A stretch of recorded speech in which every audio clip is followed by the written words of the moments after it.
بیسەرانی خۆشەویست، کاسبکارانی عزیز، کاسبکار هەر کەسێک کە ئیشەکە فەرمانبەری حکوومەتە داوی تەزبیح دەفرۆشێت، بیرە نەوتی هەیە هەمووی کاسبە، ئەوەشی کە بە حەڵاڵەیە کە ئەوە خۆشەویستی خوایە. خۆشحاڵم جارێکی دیکە گفتوگۆتان لەگەڵەکەمەوە لەسەر بابەتی زێڕ و زی و لە ئاڵلقەی یەکەمە بۆ ئەوەی شتەکە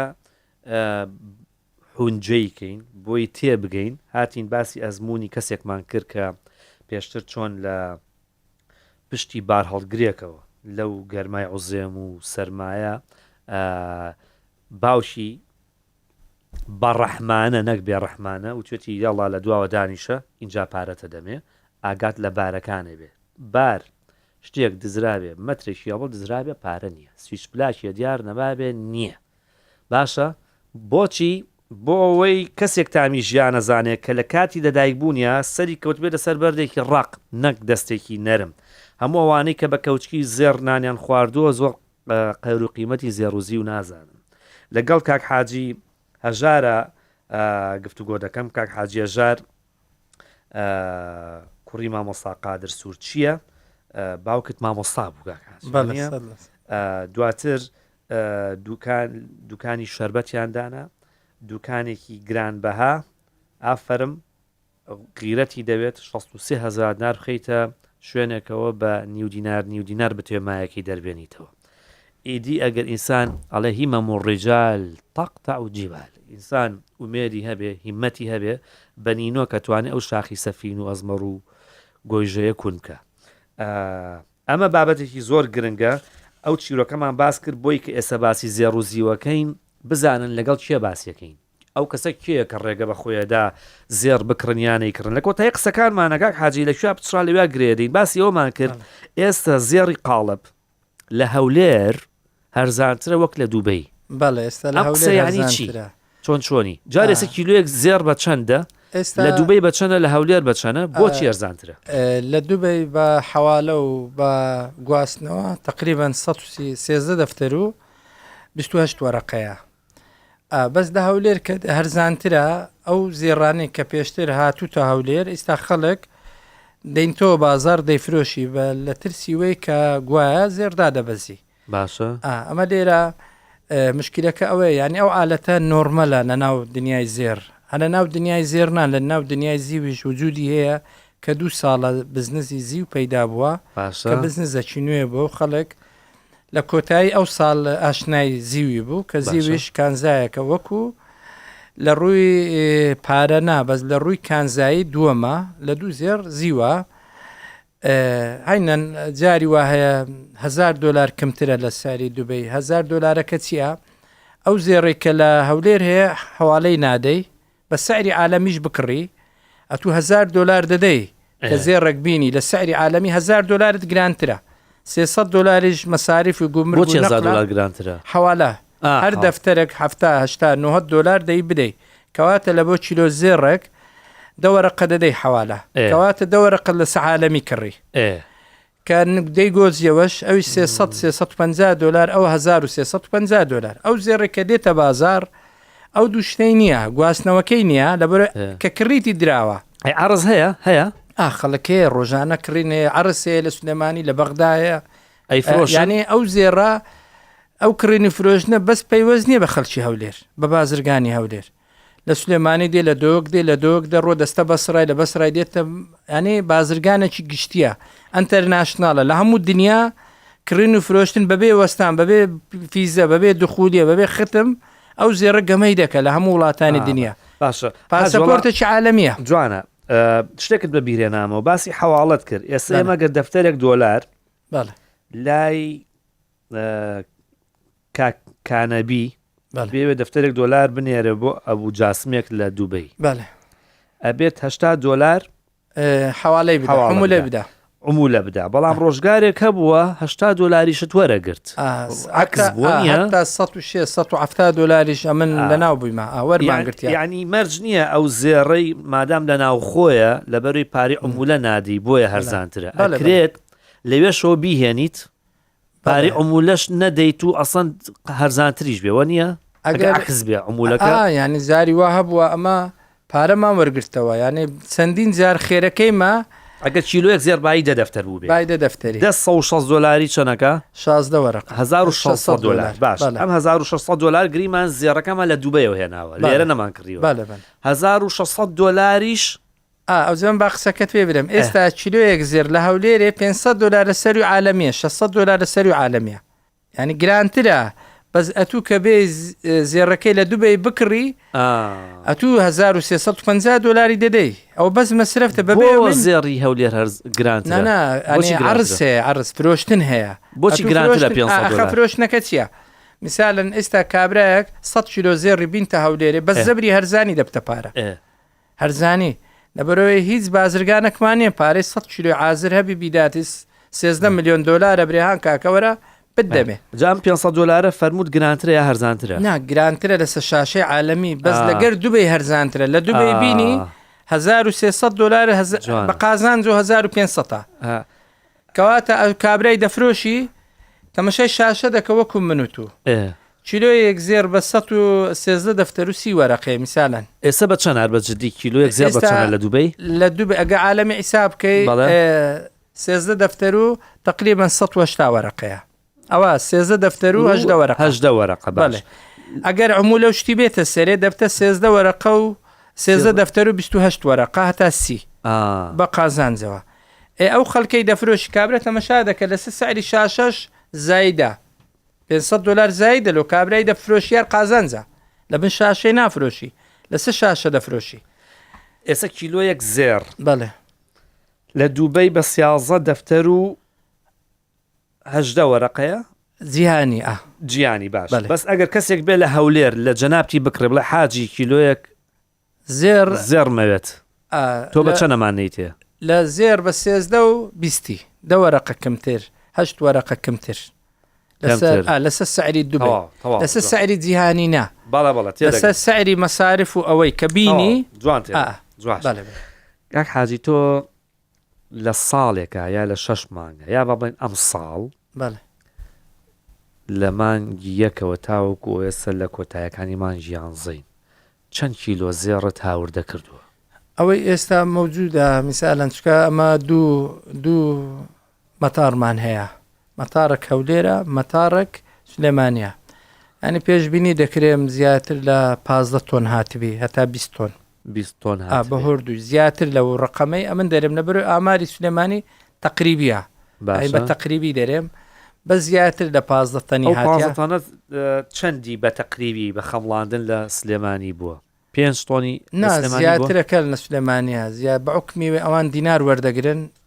لە ڕووی گومرک زۆرتری لە سلێمانی هاتووە لە زۆرتری نە سلێمانی داخل دەکەمە گومرجیەوە کەمترە نا گومرجی وێ دینارە بە 132 گومرجی هەولێرێ میسالەن $1 دوای ئەو کەسانەی کە ئیش 15 ناتوانین بڵین 9 دەتانی لە سلێمانی تەسەور دەکەم دە زیاتر لە 10 لە سلێمانی هاتبی قال بە سلێمان بە سیارە دێتەوە لە سلێمانی و بە سیارە دێتەوە ئەوجا هەر ئەو زێڕە زیاتر چکە قالب داخلی مەنەسەی عراق نییە قالبی تەواوی عراق لە هەولێر و سلێمانی دادەبەزی هی تەواوی عێراق لە بەغدا و نەجەف دانابەزی قالب لەوێ دانابەزی دروست کرا چکە ئەوانە بازرگانانی حراق وەکومەنینە ئەوان زێڕی دروستکراوی جامخانە بەبێ دەسعق لەوانە ڕادەوەستی دەسعقی زێڕەکەی نادەنە حکوومەتی عراق لۆیان دەدا باشە بە 132 دەدا لەو هەر وەرەقەچی 10,000 دیناریان خێرە دەکا لەو هەر کیلۆیەک زێڕ یەک دەفتەری فەرقە گرانترین زێر لە دووبەی بکڕی ئیتالیا گرانترین زێر $10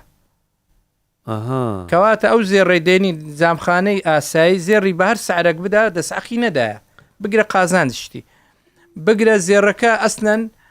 زێڕی بەغدا ئێستا مەوجودە لە بەغدایە بێ دەسعق بە 1000 دیناری غرامی معنی مسقالێک زێر 5,000 دەدەی گەردانە و خەناکە و چت بوێ ئەوە مەنەسەیە بەس هەرچی قالبە قالب و لیرە و ئەوانە شمولی مەنەسەی عراقی ناکە کە ئەمە بازرگانانی کورد معرومە لەو مەنەسەی بە هیچ نەوعەک نادرێتەمە یەک شەریکەی کوردی وەرەقەی وەرنەگرتووە لە بۆ زێڕی بە 132,000 بە هیچ لە سلێمانی و چۆنەوەکەن نا ئەو یاسا لە تەواوی عراق وەرەقە بە 132 یعنی هەموو گومرگەکان لە زاخۆ لە هەرێمی کوردستان ڕاتا دەگاتە ئیبراهیم خەلیل دینارە بەڵەوە ڕاست دینارە ئەو دینارەش بە دیناری سۆڵا باش بە بیسەران لەوە تێبگەن مەناسەکە چییە بەڕێزان بازرگان کە برنج هێنێ لە هندستانەوە بۆ نمونە بای $100 برنج بێنێ حکومت بە 131 و 132 بۆ یشکێنێتەوە ئەو پەڕی بە عمولەی ئەم بانقۆوانە چێتە 136,000 دینار بەڵام بازرگانێک ئەگەر بای $100 زێر بێنێ بازرگانی هەرێمی کوردستانم مەبەستە سوودمەند نین لە دۆلاری هەرزانی بانکی ناوەندی ئەوە کێشەکەیە ناچارێ بای $100 بە 140,000 و 141,000 هاوردەی بکە یاک حاجی لەو 15 تۆنە لە ماوەی ئەم 11 مانگە چەنی تۆ هێناوتە ئیمە وەکو مەتاری هەولێرێ تقریبا 3 تەن تا 5 تەنە چکە دقیقی ئەو ئامارەم نەکرد نییە بەس هەموو ئەو زێڕێ کە دەگوازرێتەوە هەولێرێ هەمووی دەبی بە ئەوەی مندا بڕوە دەبی بە تەنسیقی من لەبەرەوەی ئەمن ئێستا نوێنەری مەتاڕیمە بە ئەتیبار کۆمپانیای DGI هەر زێڕنگ هەر شەریکێک بیەوە هیچ وەرناگرین هیچ دخولیەک نیە بەس تەنزیمکردنی ئیشەکەیە ئەمە خودی خۆشم زێردەینم تقریبا زیاتر لە 10 شەریکیت کرد لەگەرە من ئیش دەکەن ئەنی ئەو ئیمتیازاتێک کە ئەمن هەیتم هەمان شەریکەکانیت کەشەیتیان تۆ فەرقت چییە لەگەڵ ئەوان مەسەنسا بۆرسەیەکە براڤی پێڵن باشە ئەمەی خۆت ئەمە چەند تۆن زێڕیەنەوە ئەمە سەرپەرشی ئەوانی دیکاکەیەک و DGI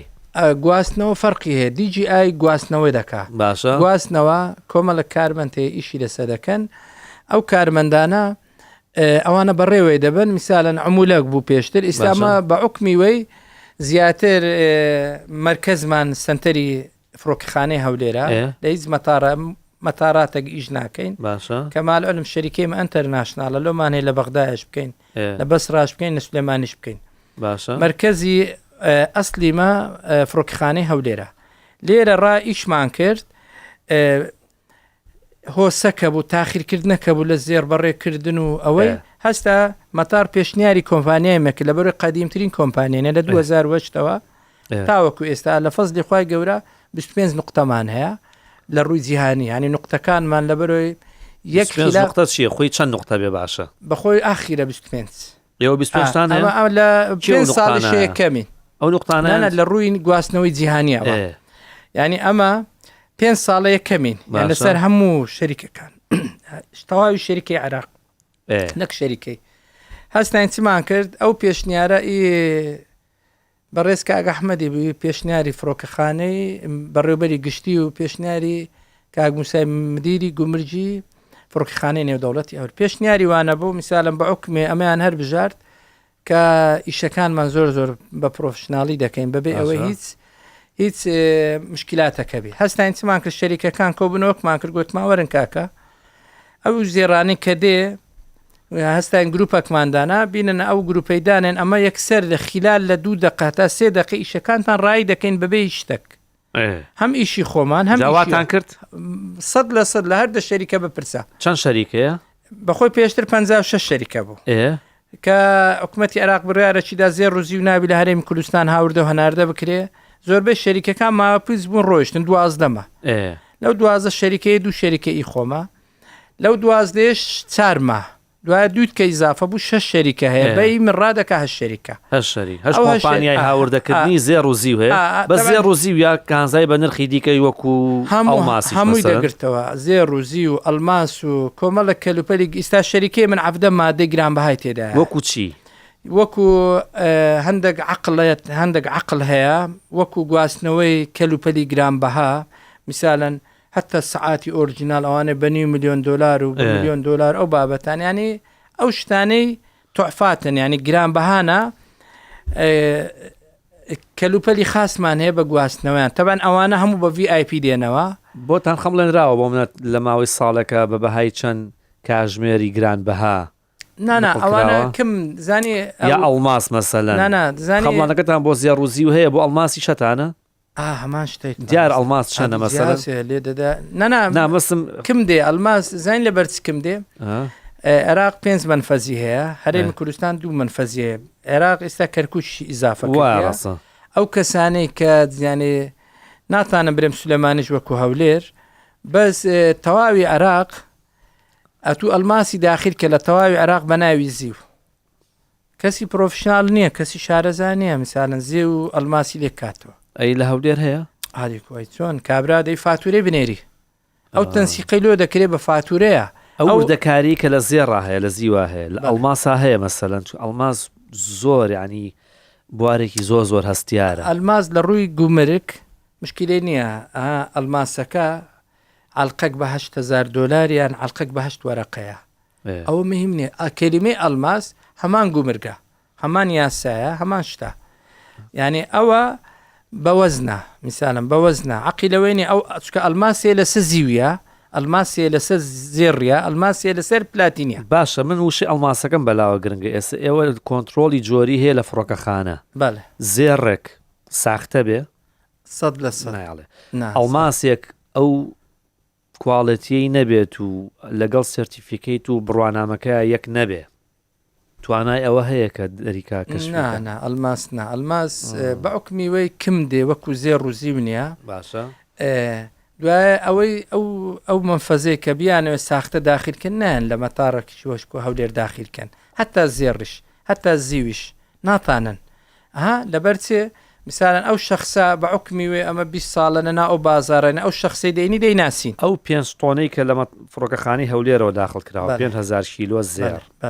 هیچ زێری ساختیتیانە بوو ناهیت زێرەکی تیانە بوو بۆ نمونە یاری 24 بێت و کەچی خۆی هەشتش بوو بێ زانی لۆ یانێ ئێستا ئەو زێڕی کە داخلی هەرێمی کوردستانی بازرگانەکان هەموو کەسی دیارن کەسێک نییە چکە هیچ کەسێک ناتانی زێر داخلی هەرێمی کوردستان بکە لە ڕێگای ئەو شەریکانە نەبی باشە بازرگان زیرەکە لێ هاتووە بە ساختەچیەکان و ساختەکارانی زۆر زیرەکە نا کاک محەممەد مەسلەی زێر ئەم پێم گوت دۆلار تەزویرەکرێ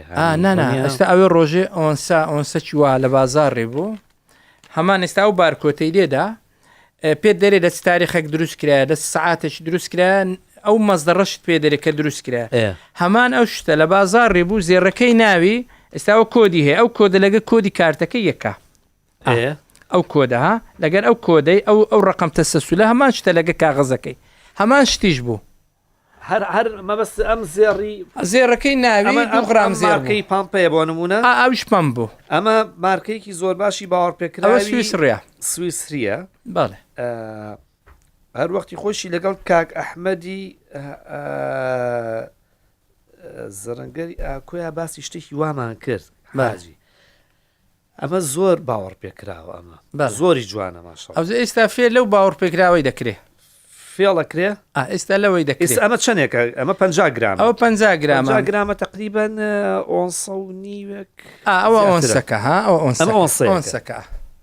ئەمە یەک ئۆنسە زۆر باش ئەمە ئۆنسەیەکە ئەمە سویس مەید باشە سویسریە هەر زۆر جوانیش ڕازێنراوەتەوە وا بزانم خەڵکێکی زۆر ئێستا ئەمە هەر ئەڵلقەیەکی تێی نەکەن و بە زنجیرێکە نەمەلیان ئێستا قایش لەوەی دروست دەکرێت گەردانە دروست دەکرێت ئەمە چی لێ کراوە تەنک کراوەتەوە وەزنی کەم کراوە یا لە ناوە ئەوە بەس غلافی لۆ کرایە نەفسی عەجم نەفسی کۆت نەفسی قیاس نفسی شد ینی زێڕینگر فێری لێکرایە ینی خوا ئەو مۆبایلت مەی تێ زەحمە ئەمە کەڤەری هەیە باش ینی ئەمە بەس توێکڵەکەی زێر بووە بەس توێکن 2 غرامی زێر بووە 30 غرامە 29 غرامی بەڕێزان ئەینی ئەم مۆبایلەی حاجی ئەوەی من کەڤەری پێوە نیە بۆیە داوام لێکرد ناناس ینی ئەمە گریمان زێڕە ڕاست باشە توێکڵەکەی غیلافەکەی ئەمەی زێڕە ئۆنسە شابێ یاری 24 بێەوە نییە ئەوە 24 ئەبێت 24 بێ ینی ئەم توێکڵە باشە بە کەڤەر ئایفۆن ئەم ئایفۆنی چەنە 16 بە کەڤەر ئایفۆنی 16 بەڵام کە ناوسکەکەی هەڵە بشڕی ڕەنگە ئایفۆن نەبێ ڕەنگە هەشتێکی پلاستیک بێ هەر دیکۆرە هەر دیکۆرە ینی چەنی زێر ئەمە فەرمووت ئەمە 31.1 گرام 6 مسقال و چارێکە ئەمە 6 مسقال و ڕوبعەکە کە ئێمە ڕۆژاناڵین ئۆنسەیەک یعنی ڕوبعەکەی زێڕە ئەویت کە ئاسنە وەڵام ماڵان ئەو هەر ئەی ناوەکی چی بوو ئاسن بۆ مسە چیە نانا هەر ئەوەیە ئاسنە بەس میهمەکەی لەوەیدا ئەوەی فرۆشتیتی دایتە زێڕینگر دەبەر ئەوە خەڵکی ئاسایی لە زیادە لێ ناکڕی میهمەکەی لەوەیە فێر لە زێڕینگری بکەی ئەخمش ئەوە ئەڵێم یعنی خەڵکەیە زیرەکە ئەدیەوە زێڕنگر کڕیتی باشە ئەمە لە دەرەوەی کوردستان هێنراوە ئەسڵەنە ئەو ئۆرجیناڵە ئەو قالبە ئەو دیزاینە ئەو ڕقم تەسەسولا ئەوە دانە شیرێتیان نەکرایە بگرە ینی پێشببینی بکە 100 دانە کە لە هەولێرێک کەشف دەبی ئەو جارە دەچین لە سلێمانی هەتا کەشف نەبی دەیفرۆشن لەوانەیە زێڕنگر کڕیبی ئێستا نەیزانیبی ساختەکە لەکوێ کراوە لە دەروی کوردستان حتمما ئەوە ئەو بەچی هێنراوە لە ڕێگەی شکانیەوە لەگەر لە بەسڕای هاتیە میسالەن لە باش ماخاتی لەتان زانیوە مەکە هاتووە پێشتر کاک ئەحمەد ئاباسمان کرد لە ڤیدیۆ یوتیوب و لە وڵاتانی تراوە ئێسامە هاتوتە کوردستانیش کاک محەممەد دەزانی کو دەزانی زارۆ 1 ساڵە تەنەکەی لە ناو جامخانەی داینە زێڕنگرەکە نازانی 6 زاریش کڕین و فرۆشتنی پێکرانەی زانیە بەس کاتێک دەبتە ئیش ئەو کات کەشف دەبی چۆن ینی ئێستا تو دەیشێنی دەیکێ سنعات دەیتاوێنیەوە میسالەن یان دەیشێنی دەیکێ ناو قالبی غێر دەبی قورپەی لۆ بکەی لە عیمی بکەیت لە ئەو ئەسنای لە عیمی دەکەی ئەو زێڕە دەتاوێت و ئاسنەکە بە دیار دەکەی باش ئەچۆڕێتەوە باشەوە دەستی کردو تاگەشتوتەوە لای تۆ بەڵێ خاوەن ئەسڵەکەی چۆن نەدۆزنەوە ناوزە خاوەن ئەسنەکە نادۆزرێتەوە لەبەرەوەی لەبەر چێ مەسلەکە دەرێ هەتا تەماعکار مابی سەختەچی نامری لە برسان ئێوایە مەسلەکە ئەو هەیە ینی ئەوە دێ زێڕنگرم بە بەخۆی بە $5 دایە میسانن غرامەکە کابرا دەرێ دەیفرۆشم بە چەندی ئەویش عادەتەن دەرێ بە سعری شاشەی دەکڕم ئێو حساب دەکات لە یەک دانەی 3 وەرەقی خێرا دەکڕی و کەپسە و تەمەشا دەکە و کەپسە عازر کۆدەکەی هەمان کۆدە زێڕنگری چی پێێنێ خۆ شعی پێنیە تا بزانی زێڕان تەنەکە اعتیبار لەسەر بارکۆتە ئەو ڕقەمەی دەکات ئەو کۆدە لێ عیبی نییە نانا ئەوە لێ دەدە بەخۆی کاغەزەکە ڕاستیە باشە کە کڕیتیان دەریان هینای ئەسلیەکە کۆپیەکان نەجێدانە ئەوە دروست کراوەکە و تاریخەکەی ڕاستیە کارتۆنەکە سویسڕە بەس کە ئەو فەنەکەیان لەوەی بووە ئەسل ئۆرجینالەکانیان دانا نفسی شکل نفسی دیزاین داناتە ناو پاکەتی لەوانەیە 500 دانە لە هەولێرە ببی لەوانەیە 5 دانە هەبی ئێوە کەی پێتانزانی کامە بڵاوەتەوە ئەوە زێڕنگرێک ویستیتی بکاتە زێر ڤیددیو یەکەم لایە ویستیتی بکاتە زێر قورپەی لۆ بکە خێر ئەوەش مۆبایلەکە تایە ڤیددیو یەکەم هەیە ئەتوانین بیبینین ڤیددیۆیت کەشم هەیە زێر لە تورکیا هاتیە هەمان شت ئاسنی بازنە ئاسنی تێدایە بەس تەغلیفەکەی عینەن هەمان شتا زۆربەی زێڕنگری ینی شارەکانی غێری ئەستەمبۆل ئەوانە دێنن لە بازاڕی حاجی مێسە لە شتێت تێنەگەیشتم بەڵێ ئەم هێلکەیە لە سەری کێ ئاشکێ کە کاتێک کە ئەمە ساختەیە لە سەری زەڕەنگەرەکە یا لە سەری من زێڕنگرەکە باشە من کڕیومە ئێستا خوا عالم چی ئەڵێمی بەدەستی منیشەوەی ساختە نییە ئەوجا قسەکەی من لەوەیە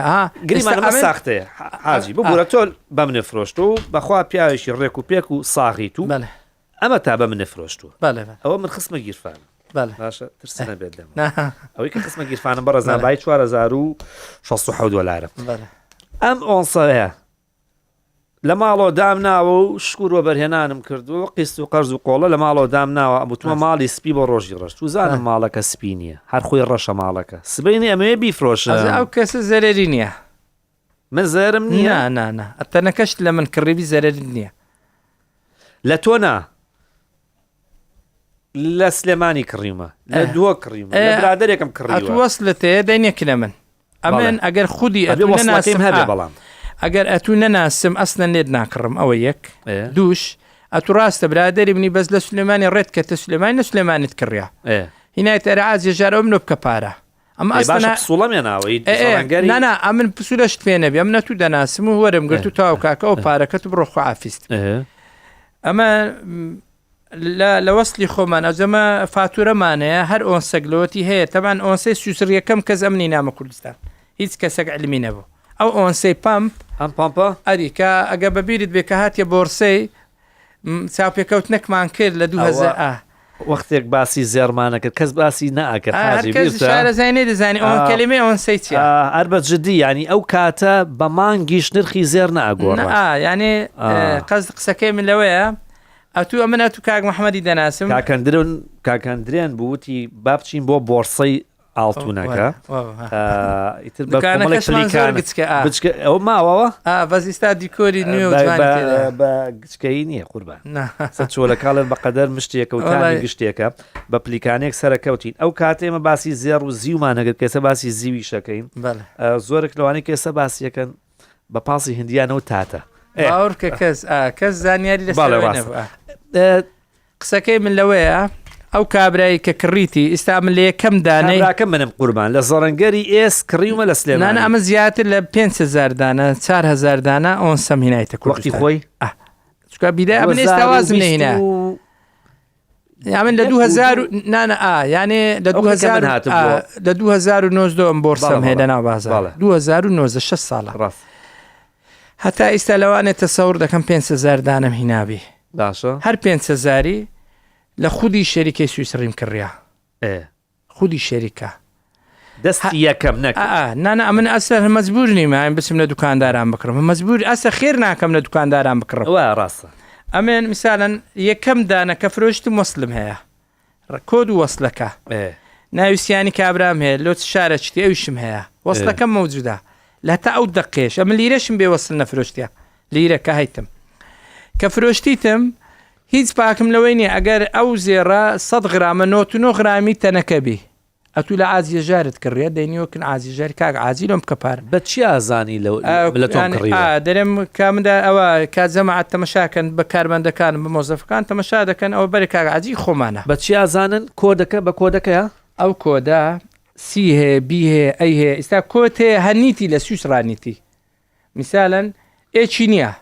ئێج نییە ئەوە سیەسی ئەو سیا حاجی دوور لە خۆم نابا بە نمونە بە کەسێکی وەمی بێنینەوە ئەم ئۆنسەی لە جەنابەت کڕی کەسێک چوو لە ماڵەوە جوان ماوەیەک باوی بوو لە هەرێمی کوردستان نەوەتەکان بۆ 2000ەکان پاسپۆرتیانە هێنا ڕسمەکان لێ کردەوە دەریانە ناگ ڕسمی کەسێکیان زۆر بە جوانێ خەڵک پاسپۆرتی ساختە کرد و وڵاتان پێیگەڕا و ئیقامە و جنسیە و ئەوانە بخوا پاسپۆرتێ چوار کەس جنسی پێ وەرگرتووە ڕاست باشە ئەویانە ناردەوە جا کەسێکە پێهات زەحمەت نەبێ ئەمە جوان دەرهێنرا ئەو کەسە داینا شتێکی توێکەڵداری تێ کرد باشە پێڵێن ئاڵتونێن ئاڵتونە ئەیەنێتەوە لای جەنابێت کارمەندەکەت ناوی شاخەوانە کۆدەکە لێیە پسوڵەشەیە پسوڵەکە هەیە کۆدەکە لێ ئەیات بەڵێ تەواو حاجی لە ئێمە کڕە ئەمەش ینی ئەو پرۆشکەمان پێ دەکەوی میسالەن لەوانێ لەو 5,000 دانێ فرۆشت بمان دەدانە کەسی خراپ بوو بنهاتون لە بنیان کڕێبی هەمان وەسلی منیان پێ بگرە دادەنێ بەس ئەمە لێرە ئەوەش تۆزە خیبرەی دەوێ کۆدی ئەی کرایە بیکرایە سیکرایە ئێستا ABCD ئێستا دیش معقولە هەبی لە بازاڕی بەس عرفەکانیت کە نییە ABCD مەبەستە کامەیە سی کۆدەکە تەمەشای خوارێکە سی کۆدەکە خوارەوە سی لەکوێ تەمەشایکە کۆت بزانە سی ئاڕە مثالە هەندێک عرف هەیە ئەو تەزویرانی کە دەکری ئەو عرفانە نینە ئەتو میسالن تەمەشای ڕقەمەکەی دەکە ئاخیری 442 تەرکیز دەسە ئەو سی نییە ئەو عرفەی تەمەشا ناکەی ئەو عرفە نییە ئەو عرفە دەبیندرێ بەس لێرە ساختە کار بێت ئەوە شەکە نەنا قسەکەی من لێرە لە چیە کاک محەممەد ئێستا زێڕنگریش علمی غەیبی نییە زێڕنگریش ئەسلەن ئەو زەرەرانەی زێڕنگر بە سەدان زێڕنگر تەنەکەی درایەتی زێری بەرازیلی درایتێ بە زێر وەریگرتیە زێری بەرازیلی یعنی ئەوانەی سپی نابنەوە نەوع پاقرەکێ لە بازار پێی دەرێنەها ئەو زێرە زرد ئاسنەزەردانە ئەو نەوعکێ پێی دەرێن بەرازیلی 10 ساڵ لەبەریکە سپی نابتەوە پێی دەرێن بەرازیلی کاڵ نابێتەوە ڕەش نابێ و هەمان بگرە لەونی لە زێری جوانترە ینی خەڵک زۆر دەیکڕی ئەمن بە خۆم یەک بوویمە لەوانە ئەلماسمدانە پێش 10 ساڵ پێش ئێستا ئەلماسمدانە ئەلماسەکە لە جێی خوبە عادەتەن زێڕنگری ئاسایی کە سێت دەداتە مشتری بووگدێ یان مشتری دێدەێ ئەو ئەلقانەم دێ قلەکی بەتەنێ ناداتێ 25 دانە لە ناو یەک قوتیە دەیداتە دەستی ئەوە ئەلماسی تێدا بووە ئەمە دایتمانە دەستی کە وەردەگرینەوە بە عەدەد وەردەگرین و نەک بزانین چیانە گۆردرایان نەگۆردرای ئەوە نییە لە ناو زێڕنگری بە دەگمەن میساەن ئەمن ئەلماسم دایتە دەست مشتری 4 دانیان زیو بووە لەیان داناینەوە ئەمە زیوەکەشمان بە ئەلماس فرۆشتە پاشان زانیتمان والله پاشان کە کابرا هاتیتە فرۆشتی میساەن بردیتە زێڕنگرێک کاکە ئەلماسی دەفرۆشم گوتیان کاکەوە ئەلماسە بە زیوە فەرقی زی و ئەلماس میساەن ئەگەر $2000 ئەلماسەکە لە زێڕی دروستکرابی لە زیوی $600 مثلا زەرمان کردیا بە سەدانی ئەوە بە سەدان زار عەڵقەی سادەمان لۆ هاتێت تەنەکە بووە لە زێ زێڕیاندانا زێڕیان بردی کەسەکە بەسەوتتی با تاقیکەمەوە کە دایناوەتەوە وەختێک دەزانین کە خەزنی کامیرەشمان نەمایە بزانین چێ گۆڕیتی تو خۆ میساەن دەم و دەست نازانین دەی بفرۆشی لە دەست کابرای سپی ببتەوە ئەوجا بەس بەنسبەت شخصەکەی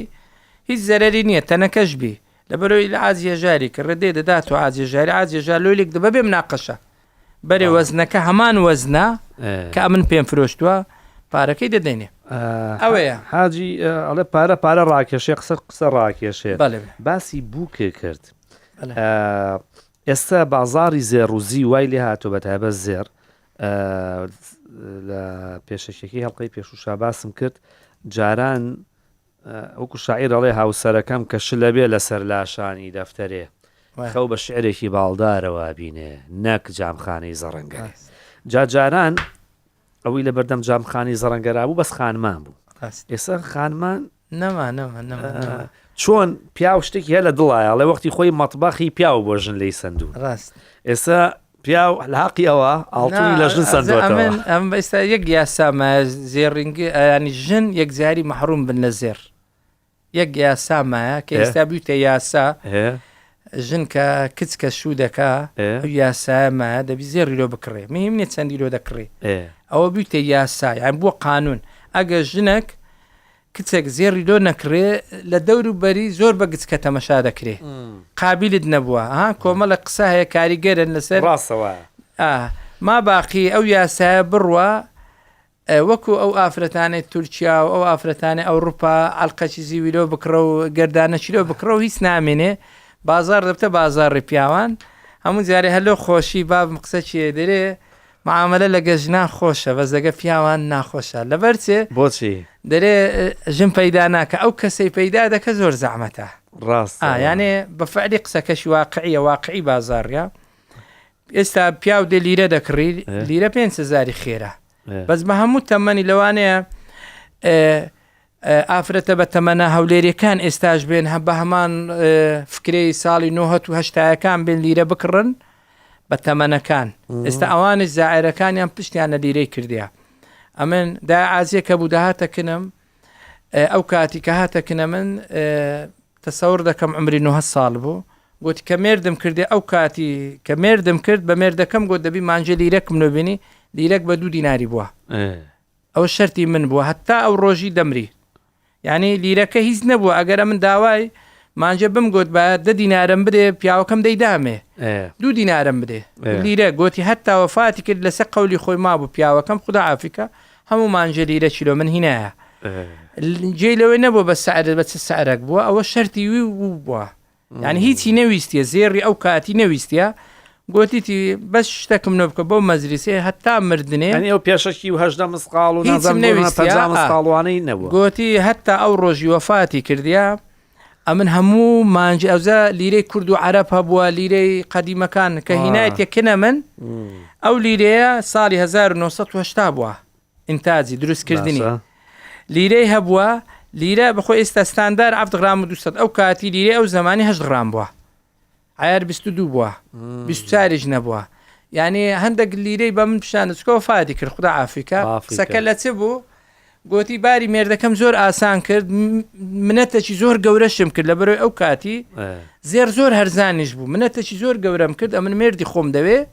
هیچ زێڕەکەم نایە بە زۆرە شەرتەکە لەگە دەکەم هەموو مانجە لیرەکەم لۆ بکڕە ئێ کابراش دەباتی 100 دیناری ئەو کاتی بە زێڕدە 2 دیناری لۆ پێدا ژنەکەی گۆستۆ بە 2 دیناری بەس گوتی ژنەکە قەولبی لە منە من هەتا مردنێ ئەمن ئەگەر ئازی جەبار بە میساەن هەموو مانجە من لیرەک لۆ تو دێنم گوتی قەولی خۆی نەشکاندە تا ئەو ڕۆژی وەفاتی کرد هەتا لە شنگ و تاقەت بوو لیرەکەی لۆ منینە هەموو مانجێ بە مەزبوطی هەموو مانجی لیرە چینە کار لەوەی نییە کار لەوەی نەبووە 1500 2000 لیرە زیاترانی چکە عادەتەکە بە من نارێ شخصیا بەس ئەمن 200 لیرە بنێ کڕێ 100 لیرە بنێ کڕیا 70 لیرە بنێ کرد عسە پێویستی وەی بووە کەوفاتی کردە پیاوەکەی کوڕەکانی مەشاکل و پێویستی ژیان و ئەها خانی لەوەی بکڕ فرۆشتیتی هەتا مرد خەزێنەی ئەو بنەماڵەی بوو ئەو دای عاجە هەتا مرد کۆمەڵە خانی هەبوو ئەو جە هەتا مردنیش لە پاش مێردەکەی بەخۆی کری خانیەکانیشی بەزێر دەدا یعنی ئەو عەقیدە لەوی دروست ببوو یعنی ئەگەر ئەو کچانەی خۆمان کە شوو دەکەن ئەو بیرۆکێ ئەو داحازیە بکەن هەموو پیاوەک دەتانی لیرە گلۆژنەکەی بکڕی ژنەکەش پێ بگۆستەوە هەموو پیاوەک دەتانی ئەو ئافرەتە ئەو مووقیفەی ئەو پیاوان ئەوە سنەتێکی پێغەمبەر صلی الله علیه وسلم جێبەجێ کردووە کە کەمخۆری دایم خۆربی ڕاست وانە نانا ئەگەر لێک بدەیەوە ینی سیاسەتەکە بەرنامەکە زۆر مهمە هەم خەزێنەش لە پیاوەکەی ئەزانی بۆ بیسەرانی بەڕێزێمە بەردەوام باسێکە مەسەن خەڵکەڵێ ئاڵتون بکڕمەڵم بەڵە بیکڕە بەڵام ئەگەر 3 دەفتەر دۆلارت هەیە لە 4 نرخا بیکڕە هەمووی ئەم ڕۆمەکڕە کە ئۆنسەیەک زێر بە 4667 دۆلارە مسقالێک زێر بە 810,000 دینارە دای دەفتەرێک لەم نرخا بکڕە بە 780,000 بای دەفتەرێکی کە بکڕە بە 820,000 بای دەفتەری کە بکڕە بۆی لە 3 نرخا هەت بێ ئەسەودای حاجیە لە 50 نرخا نەنا یعنی ئەتو حیساب بکە ئەو دا ئازیە یعنی دوو ئەوەی هەیە یعنی دوو ڕووی زۆر شار یەک بەرنامەیە بەرنامەی حیاتیە پتەوکردنی بینی ژن و مێردەکەیە یەکشیان خۆی لە خۆیدا خەزێنەکە پاڵ پشتێکە لۆ پیاوەکەی بەبێ پیاوەکە تاثیرفانی کردی ڕاستە یعنی تو خێزانی من ئەگەرە مشتەکەم نێبێ مایە پوزوم چ دەکا یعنی دەکرێ برێ ئەمن زێرت نادەم ئیتفاقم کردیا جا لیرەشی لە چەند نرخێکە هەبووە یعنی ئەتو یعنی خۆشیەکەی زێر چییە کاکە یعنی دەمەوێت خەڵک لەوەی ئاگادار بکەمەوە زێر کڕین بزنزی زێر فەرقی هەیە لەگەرەوەی زێر تەبی هەبی فەرقی هەیە لەگەرەوەی ئەم کڕین و فرۆشتن دەکەم بازرگانی جیاوازە لەگەر دانانی زێر جیاوازە مەبەستت چییە حەزەکەم ڕوونیکەیت یعنی ئێستا ئەتو کەسێک 10 دەفتەر دۆلاری هەیە ئەتو دادنا کاغەزت نەبی لە مارێ واقعی بازارش کاغەزە بە کاغەز هەتا زێڕەکەش بە زەبری کاغەز دەکڕێ زێر بە سیارە ناکڕێ سیارەکە دەدەمێ چیلۆیەک زێڕم دێ ناوانە کەواتە هیچ کاتێک پارە قیمەت بێقیمەت نییە ئەسلەن پارەیە زێڕی پێ دەکڕێ بەڵەوە وەنیا یعنی پارەیە ئەو نرخە لۆ زێر دادن ینی ئەگەر پارە نەبی بڕۆ خانێک بە برێکا کە بێ زەحمە دوو خانیم بدێ ئەوە دوو قالبم دێ وەرە و خانێت دەدەمێ ئەو کاتیش کابرای کە قالبەکەی داتە یەکسەر خانەکەی دەکاتەوە پارە یەکسەر پارە کیلۆ زێر بەچەنە بە 13 کەواتە ئەو خەڵکە میسالە لە ناو چەکمەزەکەی لە ناو قاسەکەی دەفتەرێک دۆلاری هەیە دەیەوێ میسالەن ئەها دۆلار ڕەفز دەبی دۆلار کاغەزە و قیمەتینی ئەها زۆربەی پرۆفسۆرەکان قسە لە سەرەوەی دەکەن زێر دەفتە ئەوەسە دەبتە 5,000 دەبتە 7,000 دەبتە 100,000 شەخصێ تەمەنی 50 ساڵە تا ئێستا دەستی بە لیرەش نەکەتیە بەوە بە ببتە 10,000 لەوی چیە هەجیزە دەژمێرین و خەلاص وایە ڕاستە ئەوە لە ئەو کەسیە کە پارەی هەیە ئەو قسێ لە ئەو کەسیە کە پارەی زیادی هەیە ئێستا من کارگەکەم هەیە مامەلەکەمەیە چیشمێ خوای دەکرد زێڕە من هەچنانی ئەو چپسەی کە دەفرۆشم هەر بە ڕوبعچیە ئەوەنسە ببتە 10,000 ئەوەنسە ببتە 1,000 ئەم چپسەکە ڕوبعکە لەبەرەوەی ئیشی من بە زێر نییە ئیشی من بە دۆلارەکەیە بە دینارەکەی بازاڕە ئەو خەڵکێک کە دەوێ بازرگانی زێر بکە فەرقی هەیە لەگەرەوەی زێڕی هەبی دەبی ئەو 50 وەرەقەی کە هەیتی کردیتی 20 لیرە میسالەن ئەو 20 لیرەی دانێ برێکا کە ئەمن 50 وەرەقەم نییە 20 لیرەم هەیە لە مارەیە هەر ناش بەرسم زێر چیە ئیتر کاریشم بۆ نییە نانە لە مارێ میسالەن دەرێتە خێزانەکەی ئەرێ خێزانەکەم ئەرێ چمان هەیە پارەمانێ دەرۆڵە پیاوەکە بەس 50 وەرەقەمان ینی زێڕەکەت تەداخل نییە لە منهەجی خۆی لە ژیانی خۆی ئەوە نەوهەکە ئەوە دانانشی ئەگە زێر بووە 9,000 ئەم دەیفرۆشم لەبەرۆی بازرگانی ناکە ئەو کەسەی دێ بازرگانی دەکا چکە حساسەکە و بزانە خەتەرترین و ترسناکترین سعر ئێستاە کە هەموو هەموو پرۆفسۆرەکان هەموو باقەکان پێشببینی ئەو ڕقەمەیان نەکرێت کە دیتیتی هەبووە ئێستا میسالەن دەرێ پێشببینی دەکرێت 2026 ئەوەنسە 5,000 تێپەڕ دەکا پێشببینیە یعنی هیچ مەزدەڕەکی علمی و 100% نییە لەبەرەوەی ئەگەر 102 قسەکان ڕازبی لە ئێستاوڕە کابرا بە ئستثمار دەکە لە زێر لە ئێستاوەڕ من دەیکەم ئەسنان دەچم دوکانی زێر خۆم قەپات دەکەم لۆ بە 820 بدەم دادەنیشم دەخۆم 3 مانشکە بە ملیۆنەشی دەدەم کابراوتەنی ئەم دەنگە خۆشەو هەیە بۆ قسە ناکەیە گەڵایە زانی بە 5,000 دلار دایخ ینی ئەمن زیاتر لە 20 چاو پێکەوتن دیتیتم نازانم ئەو هەڵایەت چییە لەو زێڕی ئەو خەڵکە لۆ مشەوەش بووە لە بۆ زێڕی ینی لەبەر چ مشەوەش بووی لەبەرچی ینی زێر لە بۆ زێڕنگری تەئسیری نییە یعنی ئەگە برێن لێگەڕە زێڕنگرەکان بوونە ملیاردێر یان زێڕنگرەکان هەم بەخوای چابوو هەرزان بوو لێگەڕە زێڕنگر زەرەر دەکە زێڕنگر لە ئەسلدا مایەکەی خۆی کردە زێر یعنی دەرێ من 10 کیلۆمێ ئەو ساڵ 10 کیلۆ و 10 غرامم هەیە وایە ڕاستە یعنی ئەو کاتی زێڕنگر واز لێدەینی کە دوکانەکەی تێکدا کەواتە ئەمن ئەو هەمان زێر پێش 20 ڕۆژ پێش ئێستا بە 900مدا ئێستا بە 820 کە ئەو کاتی بە 880 دەکڕێەوە هەمان زێر ئەو 880وا لە جامخانەیە ئێستا بەدەست عقۆش بدەمە 880 ناکە یعنی ئەگەرە مهالێک دەمە دەبێ من زەرم کردبی ئێوە کەواتە زەرەر ناکەی نا لەبەرەوەی میسالەن عادەتە لە ناو زێڕنگران لە ناو کوردستان ئەو قسەی ناو کوردستانە زێڕنگر ڕەمەزان و ڕەمەزان ماری خۆی جەر دەکا میسالەن لە فەرهەنگی خۆی یەک دەفتەر ڕەسمالی هەیە میسالەن 5 کیلۆ زێڕی هەیە ئەو دەفتەرە بەردەستە یعنی هێوارە 100 غرامی فرۆشتە 100 کڕی تۆ لە جێی داینایەوە ینی 100 غرامەکە 102 غرامی پێهاتێ داینایە هیچ زێڕنگرێک لە کڕین و فرۆشتن جگە لەو کەسانەی معاملەی فۆڕێکسی دەکەن جگە لەو کەسانەی مجازەفە دەکەن چکە ئەتو زێڕی بفرۆشی نەکڕیەوە لە جێی دانێ هەمان فۆڕێکسا هەمان فۆڕێکسا لەوانەیە ئەتو جارێک دوو جار چۆن لە شوێنی دانیتەوە ڕسیدی خۆل لە تورکیا لە دووبە یان نانا لەوە من هاتم نانا ئەتو ئۆنسا ئێستا ئەمن مثالەن 2 کیلۆ ناگریمان ئەمە گوارەیەکە خاتونە کات لە جەنابی کڕی چۆن بەقەدەر گوارەیەکی 6 مسقال و ڕوبیە خەیتەوە شوێنی ئەوە نییە کاک محەممەد مثالەن ئەتو دائما 500 غرام کەسرت هەیە مثال ئەو 500 غرامە مجازەفەی تو لەو دوکانە زەبەلاعی ئەو 500 غرامەیە 500 غرام یعنی نیو شیلۆ ینی عادەتەن لەوێ 20 غرامی و 10 غرامی ناشتێنەوە بەس 250 غرام دەشتێتەوە باشە بکڕیەوە 500 غرام دەبێ میسالی لەوەی کەمتر لە هەولێرێ کەسری دەکڕیان لە بازاری بازێڕی شکاو دەکری لە جێی دادنەی ئەوەیەکیان ینی بە هەموو پێوەرەسی لە شوێندانانەکەی چییە ئەمڕۆ تۆ بای 5 دەفتەر دلار زێڕ کڕێ 5 دەفتەرە چی لەکەی دەیکێوە زێر لە دووبەی پارەکە دەکەنێک بە تەلەفۆن دەیکێ لە بەرۆی لە ئەسڵدا لە ئەسڵدا دوو خەیتە بەیانیان نەبێ نانە ئەو دەمی ئەگەر عەز لێبی هەر ئەو دەمی دەیکڕی 500 غرام فرۆشی 500ەکەی دەکڕێەوە دوای بخەیت چییە ئەس لە ئەسڵدا تو زێڕەکەت بە قەرتینایە ئەتو لە ڕەسمالی خۆت گەڕێ ئێستا ئەتو 10 کیلۆ زێڕتەیە لە دوکانی خۆت 3 کیلۆشت بە قەرتینایە لە دووبەی بە کراوەی کرایتەوە مەفتوعە کێ بە قەرزەداتێ هەیە لەخوای گەورە بە زیاد یەکە لە نایبەکان ئەو زێڕنگرانەی کورد ئەو باوەڕ پێکراوەی کورد هەیتی بەبێ کەفیل بەبێ هیچ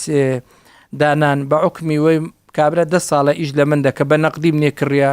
بە قەردم نێکڕێ هەموو لە کاتی خۆی معاملەکەمان بە دروستی کردیا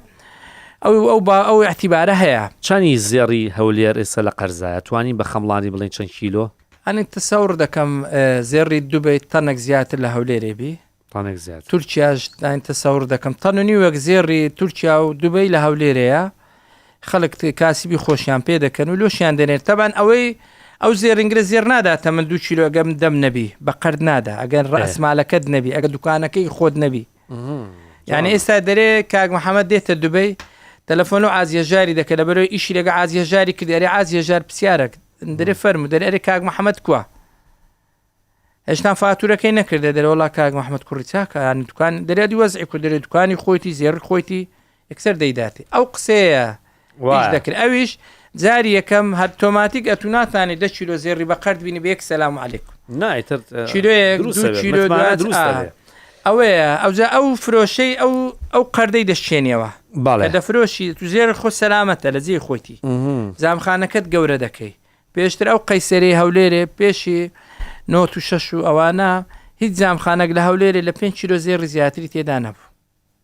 ئاوە هەر ئەسلن هەر تێیدا نەبوو. وەختی خۆی چەند دوکانی زەڕەنگەر هەبوو لە ساڵی 1970 38 زێڕینگر هەبووە. ئەو کاتی لە تەواوی سنووری هەولێر بە دیانە و ئێستا لە کوران هەیە لە تەیراوە هەیە لە لەنگی هەیە لە دیانە هەیە لە مەسیفیە. ئەو کاتی لە تەواوی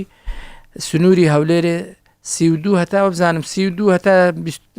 32 هەتا 35 هەبووە لە قەیسەری هەبوو بەس قەیس زێڕینگری ئەو کاتی لە کوردستان لە هەولێرێ بەس لە قەیسەری هەبووە لە سولێمانی بەس لە قەیسەری هەبووە لە دۆچی بەس لە قەیسەری هەبووە لەگە ماسفرۆش و پەنیر فرۆش و ئەوانە بووە زێڕینگری. ئەو کاتیش ئەسلی زێڕینگری ئۆریجینال هەولێری بووینە ینی هەولێریەکان زێڕینگری بووینە هەولێریەکان پێشی هەولێریەکان جوولەکە بووینە. باش ئەمە ساڵی 1970 لە بزانە لە ساڵی 1932 هەبووە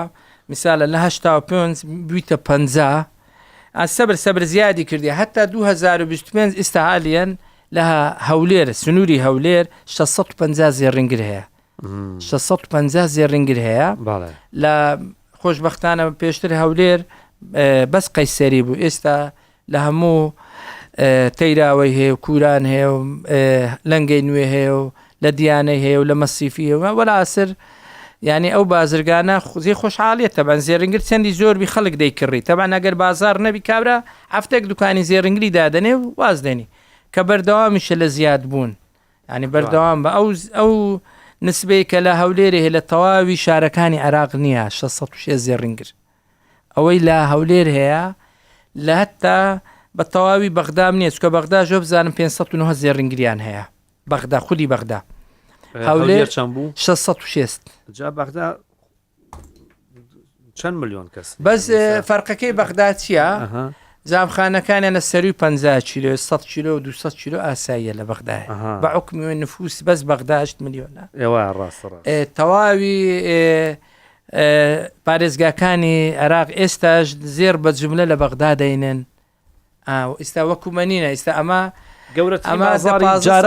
جاران بازاری زێڕی عێراق کێو بوو ئێستا شوێ نا قەدیم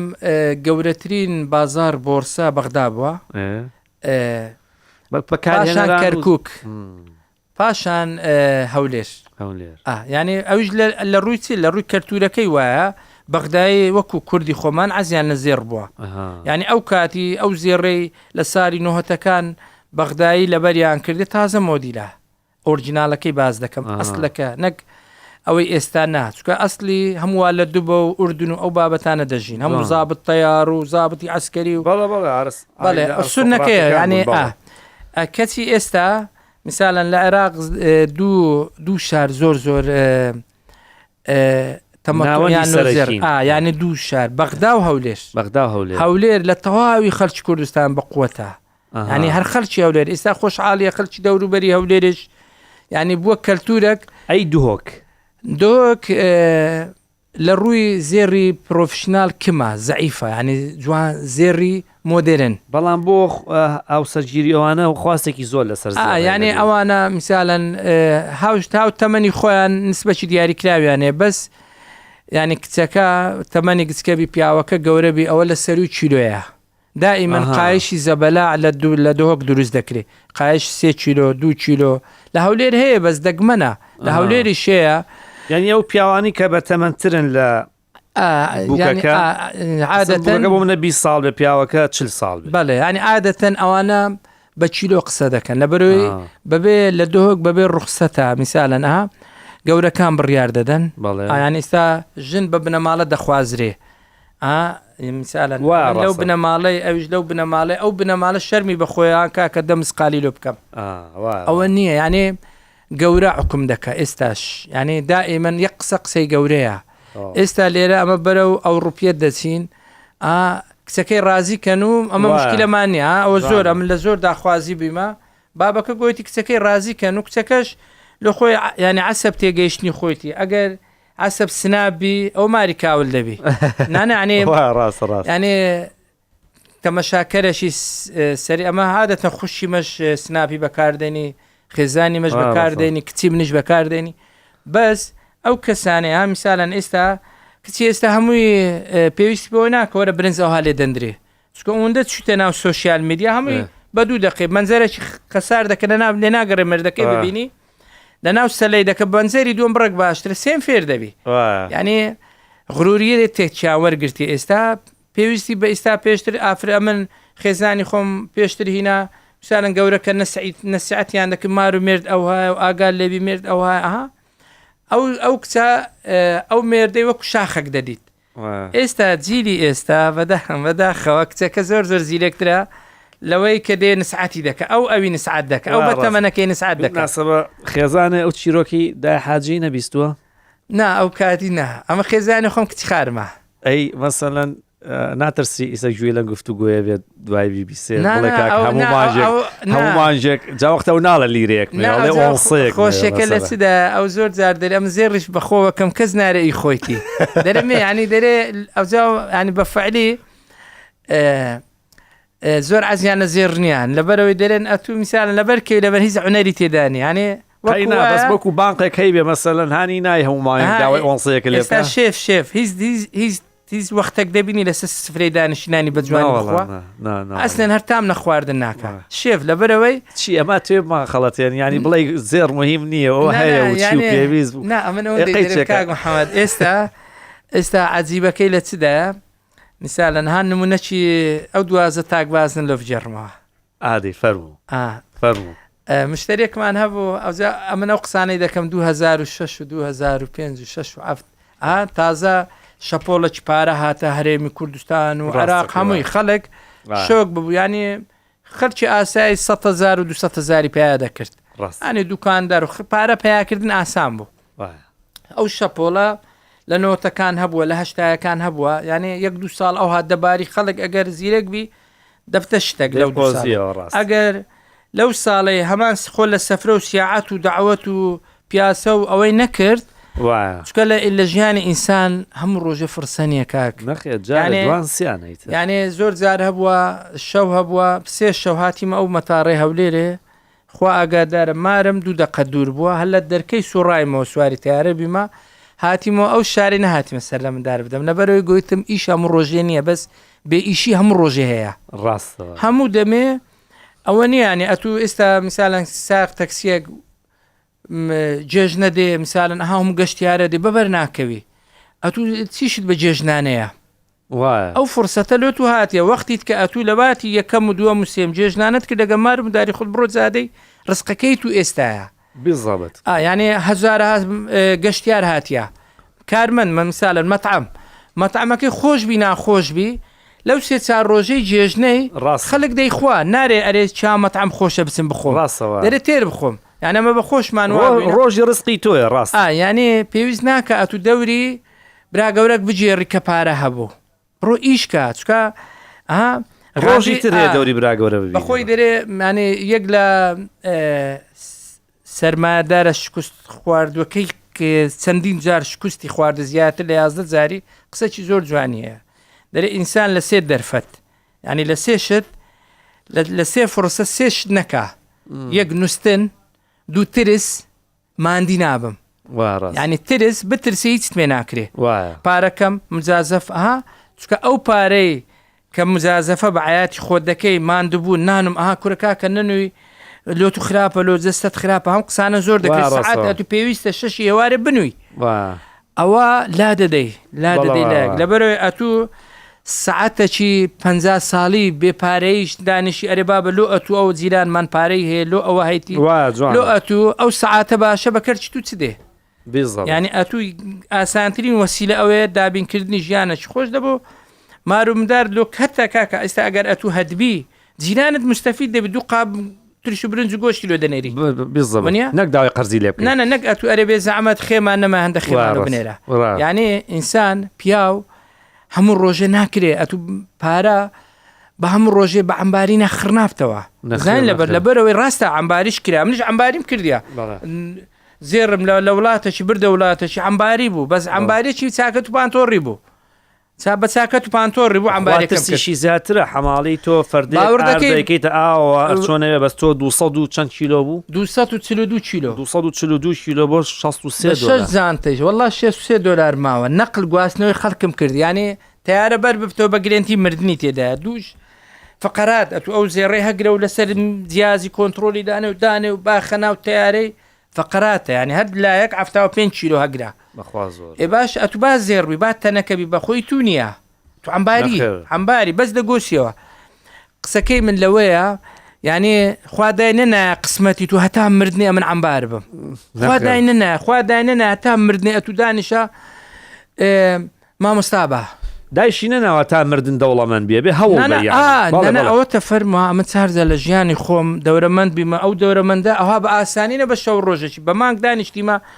جارە بووە بە شەو هەبوو فرمێسکم ڕێشتیا کو قیت بمەوە کو دەست پێ بکەم زۆر ماندی دەبی قسەی خەڵکی زۆر دەیلاکت دەکا یەک دەرێ میسالەن ملیۆنەکە دەبتە 10 ملیۆن لە بازاڕی 50,000 کاک محەممەدی قەرداری دەرن کاکەوە 2 ملیۆنی قەردارە ڕاستەوە یعنی ئەوە خەنجەر لە کایە لەخوا قساکەن دەتشێنی ئەوە دەتگرێنی ئەوە ڕەتەکات هێزت نایلی ئەوە دوور تووشی کە ئابەکت دەکا یعنی ئەتوو ئەوها لە بەعقایەت دەجێرەوە تەجروبێ دۆ داهاتوو ئەمە دەمیش خۆش نییە ئەجاوبا بینەوە سەر ئەخی قسەمان ئەو 12 بازنەکە چی بوو بۆم ژێ ئەو 12 بازنە قەزم لە هەندە ئافرەت دێ مارداری کەر و مارکاول کەر باشە دوونەوە هەیە بەخۆی ئەمە زۆر جار دەرن ئەو ژنە باشە مارداری کەرە ئەو ژنە دەست براوە مارکاول کەر هەیە ئەمە ئافرەتەکە ئینشاڵە جێری ناوی خاتونەی زۆر بەڕێزە خوشی بەڕێزە زۆر لە دوو مۆدیل لەگەڕا مۆدیل دوعای قوبڵ نابێ حاجی ئێمە 100,000 کەس گوێمان لێگرێ قەیچێکە بەس چیرۆژێکی خۆشە ینی ئەگەر ئەمێن ئەو تەجروبەم یانێ بیرەوەریم زۆرە ناو زێڕینگری یانێ الحەمدلله لە فەزلی خوای گەورە 27 ساڵە نێزیکەی یعنی عمرەکە چکە باب لە 94ەوە زێڕینگر بوو لە نۆتەکان لە 2000ەکانش هەر لە ناویان بوویمە بەس بە خۆم خودی خۆم نەبوویمە بەس چیرۆکی زۆر سەرنجڕاکێش هەیە یعنی زێڕینگری لە خوای گەورە بە زیاد بێ ئینشاڵڵا خوای گەورە لەسەرە ئاگادارە هەموو رازینە لە ئەدای من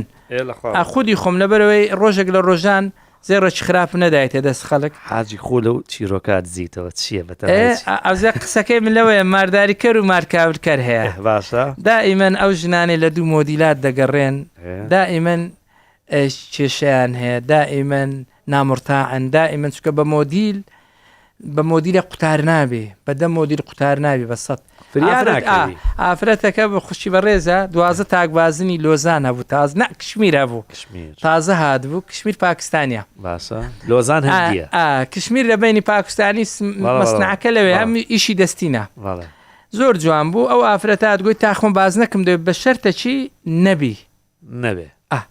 ئەم نیش گوتمەڵ ئەو تاخم باز نایە دەست عقی گرانە گوتی مشکلم نییە گوت سەرچاوم 12 تاک لەگە پیاوەکەی هات کڕی پیرۆز ینی هەموو خەڵک پێیان گۆ زۆر جوانە و زۆر تەژیعیان کرد ئەو بازن لە چێ کڕیا زۆری کەیف پێ هات ئەتو بازن عادەتەن لە دەستکێ ڕەنجی دەگۆڕێ ناوە دەهات دەیگوت بازنی جوانتان لۆ نەهاتیا کەس نەیبی زێڕینگر مستەمر لە گۆڕانکاریە ئەم نیش دەمگو بەرێوەڵە ئەوەشمان لۆ هاتی ئەوەش کەس نیتی ئەوزە دائیمەن زێڕی جوان و یەکەم کەس ئەمن دەمهینە هەنێ لەبەرەوەی چی بوو دەسعقی گران بوو نەدەفرۆشرا بەس ئەمن دەمهینا دەمگو بە ئەمە جیاواز بینە ئەو کلۆ ئەو کاتی هینام گوتیوەڵە ئەو بازنم مێردەکەش سوندی لێ خوارد دینارە کلۆ لە سەدانانێ دەی پێی گوت بوو دەگۆڕم گوت کەیف خۆتە دینارە کلۆ لە سەدانانێ ئەو 12 تاکەی هینەهات گۆڕیەوە بە دەیتکە 12 پارەکەی پێ نات گوتم دەبی دەسعقی بدەی گوتی مشکلێنێ لۆم بکە دەتاک هاتا دەتاچی برد ئەوی زۆر جوان وحینەن دیسان دەستە خۆشیەکان ئەوە لە چێ هینا زۆر جوان قەدەری خوای وا بوو هاتا دیسان هەر لەگە مۆدیل 2 مانگسیێ ئەمە هەر بەردەوامی لەگە مۆدیلی نوێ دوسێ مانگزارێک دەهات دەبووە 8 تاک بۆ 6 تاک بۆ 4 تاک بۆ 2 تاک وڵا ئاخری 2 تاکما مێردەکەی سندی لێ خواردی لۆی ناکرێت تاوان هەموو ئیشەکەشی بە ئیزنی مێردی کردیە بەس هەندە مێرد و هەندە ژن و پیاوێ برادرن ینی ئەوە هەیە ئێستا لە ناو کرمانجەتی خۆمان چاکوز حکم دەکا یعنی هیواری گفتوگۆ نییە کم ینی برێ پیاوەکە ئەوەی دەکردنەوانێ لە هەموو تەمەنی 2 جار بازین لێ بگۆڕی ئیواشێ مثال هەموو دانێواران پیاسەک دەکەن دەورە بزانین چیت بەدڵە ڕازیکە خۆشی دەوێ ڕازیکە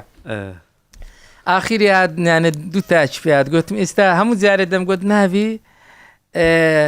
گۆڕین ئەخەر وەڵا زەرەر دەکەی کاکە ئی خۆم نییە تەواو دەستی خۆم و ماری پێگرم ئاخیری دوی مات گوتمەرە ئەو ئەنگوستی لە زۆر شازە لەگە ئەو گوارەی کەس لە جێ نەکردیان هیچی پێ نەداهات ئاخیری هاتە سە گوارەک و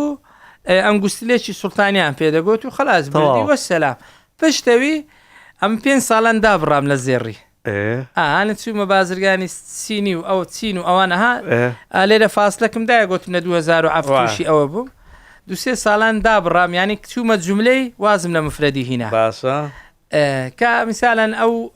ئەوە ڕوویدا میسان ئافرەتی شەبووە زێڕم دای چێتە نازانی ئەو چی لە هاتو ئەو گوارە ئەوە بەعکمی ئەمە چوومە جوملەی ئەوم نەدیتەوە چی بەسەر بەس حاجی دوو لە تۆ بێوەفا و تەلەفۆنێک کردای بوو زانێ چی لێ هاتووە ئاخیر شتیان ئەوێ ڕۆژێ مشتریەکمان زێڕی کڕە لە بابم لە ساڵی 1994 ئەوێ ڕۆژێ فرۆشتیتی بزانە ئافرین و ئەو ژنەی چەند ساڵ ئەو زێڕێی چەند ساڵ ئەوەندە ساڵە ینی بگر بووە ڕایگرتی قەنەعاتی بۆی هەبووە 30 ساڵ ئەو زێڕێی بمێنێ 30 ساڵ ینی گێ لە کەس ڕانەگری ئەوە مهمەکە لەوەیە ینی ئەوە 30 ساڵی ڕاگرتی جار زێڕە فرۆشی جارێک بە ناچاری شکۆرە و خاتونە ناچار نەبووە بیفرۆشێ جارێکیش کە بە نەزانی ئیتر دوای مۆدێلەکەوی ئەمە ئێستا مۆدیلمان زیاترە لە ناچاری چیرۆشی خاتونێک کە چۆن 12 تاکبازنی کرد بە گوارێک و ئەنگوستیلەیەک هەیشە گوارێک و ئەنگوستیلەیەکە کا بە 12 تاکبازن هەیشە جەنابەت فەرموو لە 94ەوە زێڕی هەبووە ئێستا هاتۆ لە 2025 فرۆشتێتی حاجی من زۆر سپاس دەکەم عەزیزم لاڵقەکانی داهاتووی شەڵا باسی ئەوە ئەکەین کە بە کورتی وەڵام بیتەوە ئەم کیلۆ زێڕانە دێن و دەچن چی ئەیان کڕێ لە کوردستان کۆمپانیا ئیکڕێ خەڵکەی کڕێ چی ئیکڕێ لە ڕووی قالب سەرمایەدار دەکڕی کەسی ئاسایی پێی ناکڕێ ئەسنان کەسی ئاسایی زێڕی هەناکڕی ینی ئێستا گە تەمەشا دەکەی ئەو بازار و جومجۆڵە تەمان ئەو وریاکردنەوە لە ڕێی جەنابتەوە بووە گەنا ئەو لیرەی 22 بووە خەڵک $30 لە بۆ لیرەکی ئایار 22 باوڕی وابوو زیڕی ئەو زێڕی کە لە بازار دەکڕی تەنەکەی و هیچ ناکاتەوە پارەی ناکاتەوە کە هات ئەو لە یەکەم کەس بوو کە من چاپێکەوتنم کرد لە ڕێی جەنابتەوە خەڵکت ئاگادار کردەوە گوتمان $3 بدە نەک $30 بدە 5,000 جیاوازینەوە ئەو 50,000 ئەمە بەڕێزان ئەمە لیرەی ئەمە چەند گرامە ئەوە 5 گرامە ئەمە مهم نییە ئەوە 7 گرامی باشە حەق دەستی بە چەندەمە 5,000 دیناری عێراقی ئەمە 50,000 دینارە بەس حەقی ئەم نایلۆنەیە چییە عقی وەیە لە دەرێ هاتیە ینی گڵی دوور دەرمانە چییە مەوزۆ بۆشتی خۆمان ئەوە ینی ڕوونکردنەوە نەبوو ینی خەڵک وا تێگەیشت بوو زێڕی ئێرە هەموو تەنەکەیە با لە ڕاستەوە بەس ئەو قەنەعاتە دروست بوو لە کاتێکدا ئەو زێڕە لۆتو بەکەلکە کە ئەتوو لە دوبەی بکڕی لە دوبەی بفرۆشی زێڕی هەولێر ببێت دوبەی ئەتوو بازرگانیەکەی تو کڕین و فرۆشتنەکەی تو لەناو خودی سەرناو هەولێرە 1000 جار ئەمە لە دووبەی بێ بەخوا لێرە حاجی ویستی فەحسیەکە هەڵیە بشڕێک کێڵێ تۆکو و پامپەکە نییە یعنی خۆمەرج نییە کەسکرا جوانکەوەش فێڵی لێکراوە ینی چکە جارێکیان باسمان کرد ئەسڵەن تەنانەت 2 غرام و نیو بوو بە 7 غرامی فرۆشرا بوو ئەمە وەختی خۆشی باسمان ئێستش باسیەکەینەوە 5,000 دینار حەق دەست بی باشە لۆی 50,000 بی 45,000 دینار بی بۆچی تۆ زێڕەکە لە پێناوی قازانجایە لەوە ئەچێت تۆ ماوەیەکی زۆر بڕوا اینجا 45,000 دینار قازانجکەی تۆ هەموو 45 و یاوە بە نایلۆنەکە کە ڕەنگە کەسێک لێت بکڕێت ئەو نایلۆنە قیمەتی عینەن هەمان سعریوی دەکە نرخی ئەوە ئاکاتەوە کە لێتە کڕن پارەی نایلۆنەکەت نایەنەوە بە ڕێزان کە پێتە فرۆشن قەزی حاجی نییە حاجی و حاجەکان و هەر کەسێکی تریش حەجی دی بیانەی دیبێ کە پێتە فرۆشێ 50,000 نایلۆنە لێ سەنێ بەس کە لێتە کڕێتەوە بەخوای 1 سنت نایە بە نایلۆنەکەی وایە حاجی حاجیان زۆر سپاس دەکەم ئێمە لاڵەکانی داهاتووە باسی زیوی شەکەین چونکە لە بازاری زیوی شا خەڵکێکی زۆر